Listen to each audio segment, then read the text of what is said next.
Salah satu investor legendaris yang ada di Bursa Efek Indonesia adalah Bapak Lo Keng Hong. Memang seringkali ada orang-orang juga yang merasa tidak cocok untuk mengikuti pola investasi yang dijalankan Bapak Lo Keng Hong karena mungkin dianggap sudah ketinggalan zaman atau karena pengaruh dana kelolaannya yang sudah cukup besar, tentu berbeda dengan para retail yang dana kelolaannya cukup kecil, sehingga membuat beberapa strategi yang diterapkan oleh Pak Lo Keng Hong dalam berinvestasi dirasa sangat sulit untuk diikuti. Pada kesempatan ini, saya akan coba membahas beberapa hal yang saya pahami dari strategi investasi Bapak Lo Keng Hong yang harapannya bisa membuat kita sama-sama belajar agar kita bisa juga meraih hasil yang maksimal dalam berinvestasi saham. Salam IHSG, investor harus selalu gembira. Setidaknya ada 8 hal yang saya mau bagikan pada kesempatan ini berkaitan dengan Bapak Lo Keng Hong yang saya rangkai dalam topik belajar cara investasi Pak Lo Keng Hong. Yang pertama, yang paling saya perhatikan dan yang saya sukai dari cara berinvestasi Pak Lo Keng Hong adalah fundamentalis investor. Artinya, Pak Lo Keng Hong adalah seorang investor yang fundamentalis, seorang investor yang benar-benar memperhatikan fundamental suatu saham. Bahkan beliau pun tidak terlalu mempedulikan pergerakan, perkembangan ekonomi makro, tetapi dia lebih memfokuskan pada pengamatan terhadap perusahaan. Menurut Pak Lo Keng Hong sendiri ya, yang terutama adalah perusahaannya. Dan saya menangkap, iya benar juga. Karena kita tahu perkembangan ekonomi makro seperti apapun, toh tetap juga kalau kita salah memilih perusahaan, pastilah kita akan mengalami kerugian. Sementara kalau saham yang kita beli itu, perusahaannya benar-benar punya fundamental yang bagus, sekalipun situasi ekonomi makro tidak menentu, tetapi jika emiten itu suatu emiten yang bagus, pasti dia akan bertahan, dia akan tetap mencetak laba, dan itu yang akan menjadi keuntungan yang dimiliki oleh para investor fundamentalis. Yang kedua, Pak Lo Keng Hong dalam investasinya itu selalu time frame-nya jangka panjang. Maka ini yang menjadi keunggulan terhadap pola investasi Pak Lo Keng Hong yang sulit untuk dipraktekkan oleh investor-investor pemula saat ini yang sudah termanja dengan metode-metode analisa yang menjanjikan keuntungan dalam waktu singkat, sehingga untuk menerapkan pola investasi jangka panjang jadi suatu hal yang sangat sulit. Ya, ini memang tidak lepas dari pengaruh-pengaruh baik media sosial, juga pengaruh-pengaruh dari sekuritas-sekuritas yang ada. Tentunya kita sering menerima notifikasi-notifikasi, saran-saran untuk trading di besok hari atau untuk beberapa hari ke depan, yang tentu bagi para investor pemula itu jauh lebih menarik dibanding membentuk suatu pola pikir yang benar berkaitan dengan investasi jangka panjang. Dan ini dilakukan oleh Pak Lo Keng Hong. Beliau betul-betul ketika berinvestasi itu seperti yang Warren Buffett katakan, dia beli saham hari ini, tidak apa-apa jika besok bursa efek itu tutup sampai 5-10 tahun ke depan.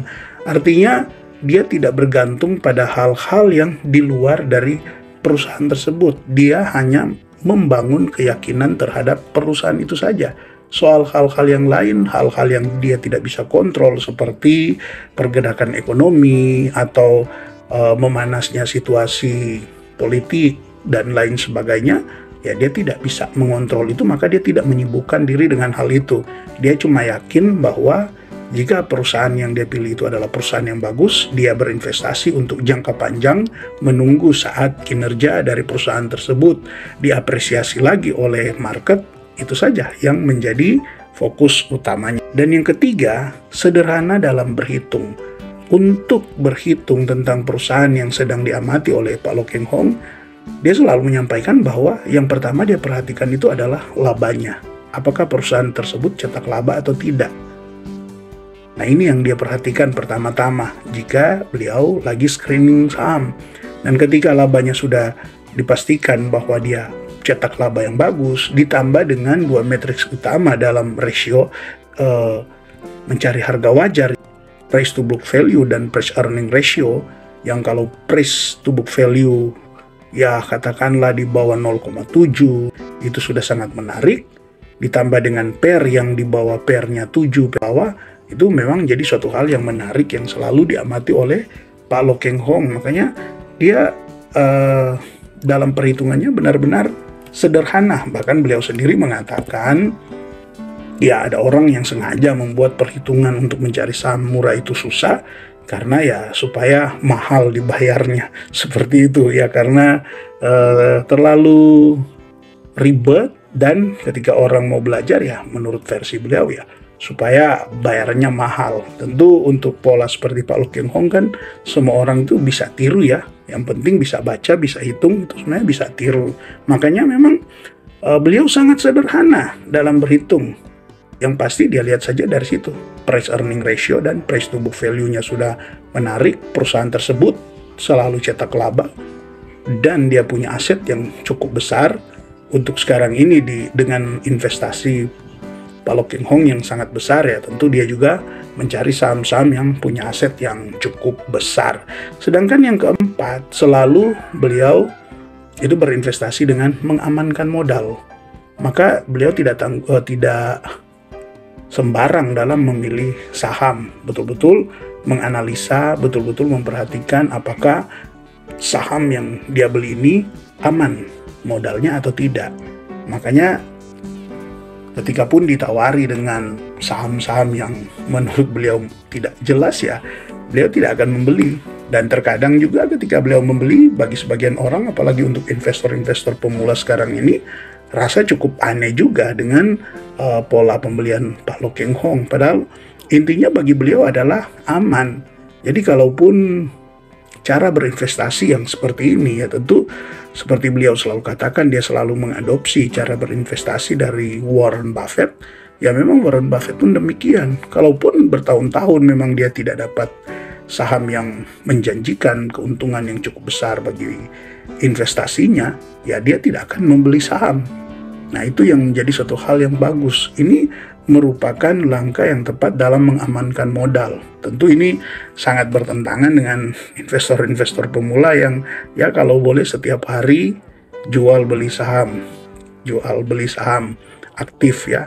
Sekalipun terkadang mengejar layangan yang akhirnya benangnya putus. Begitu juga terkadang menangkau pisau yang jatuh tapi ternyata masih terus melanjutkan untuk turun.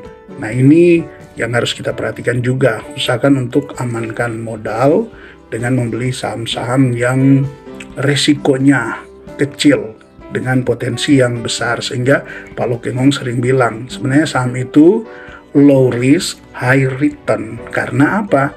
Dia membeli saham yang secara risikonya kecil, tapi punya potensi untuk mendatangkan keuntungan yang besar. Maka ketika orang mengatakan high risk, high return untuk saham, maka beliau berani berkata saham itu sebenarnya adalah low risk tapi high return. Selanjutnya yang kelima, krisis jadi momentum. Dari beberapa video Bapak Loh Keng Hong yang saya perhatikan adalah krisis jadi momentum. Jadi beliau itu banyak mendapatkan keuntungan ketika lagi krisis. Bahkan beliau berani all in di satu saham, tapi itu terjadinya ketika lagi krisis. Dia analisa sahamnya, dia analisa emitennya, punya aset yang cukup besar, tapi dihargai sudah sangat-sangat tidak wajar. Itu yang membuat beliau sampai berani untuk all in di satu saham. Dan tentunya ketika akhirnya market menyadari bahwa emiten tersebut emiten yang bagus, mendapat apresiasi yang tinggi dari market, ditunjang dengan momentum-momentum yang lain, sentimen-sentimen positif yang lain, maka ketika harga saham tersebut naik sangat tinggi, barulah beliau menjualnya. Jadi krisis jadi momentum. Ini penting dan perlu dipelajari. Memang ini bukan suatu hal yang mudah, perlu pengalaman, perlu melatih mental dalam hal ini. Tidak mudah untuk berani all in di satu saham saat lagi krisis, karena biasanya lagi krisis ya rata-rata investor itu memilih untuk wait and see. Ya, ini memang wait and see ini di satu sisi bisa jadi bagus, tetapi di sisi yang lain bisa menjadikan kita ketinggalan. Dan untuk sering yang dikatakan quotes dari Warren Buffett, ya sediakan wadah yang cukup besar untuk menampung ketika lagi ada hujan emas. Dan hujan emasnya itu yaitu krisis, ketika terjadi penurunan harga saham yang sangat drastis di saham-saham yang sebenarnya kualitas sahamnya sangat bagus, punya fundamental yang bagus. Nah, ini yang penting untuk juga kita pelajari. Dan yang keenam adalah sabar menunggu. Nah, ketika berbicara tentang sabar menunggu, ya ini kunci suksesnya dalam berinvestasi. Bapak Low Keng Hong salah satu yang bahkan yang terbesar saya pikir ini, sabar menunggu.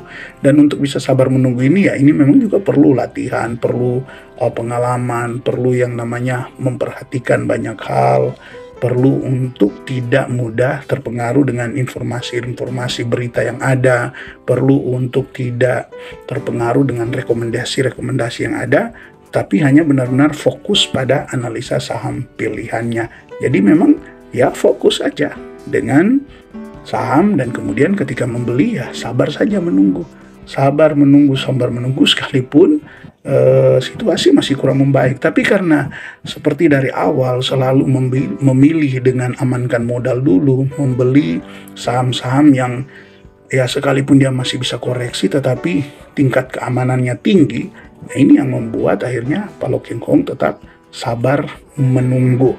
Nah, yang ketujuh yang saya pelajari adalah reading and thinking. Ini selalu disampaikan Pak Low Keng Hong, reading and thinking. Artinya dia selalu suka membaca dan berpikir, membaca dan berpikir, membaca dan berpikir. Membaca artinya kita menambah ilmu, membaca artinya kita mencari tahu sesuatu yang belum kita tahu. Tapi setelah pun membaca, dia harus lanjutkan dengan berpikir. Apakah yang saya tahu ini benar-benar sudah sesuai? Apakah yang saya tahu ini benar-benar sudah tepat untuk saatnya membeli? Atau mungkin memang saya tahu benar saham ini bagus, tapi untuk sekarang ini masih kurang tepat untuk masuk karena secara harga masih cukup tinggi, atau yang lain-lainnya. Artinya bagaimana menyesuaikan antara apa yang dibaca, informasi yang didapat dengan analisa yang tepat. Jadi reading and thinking, dan itu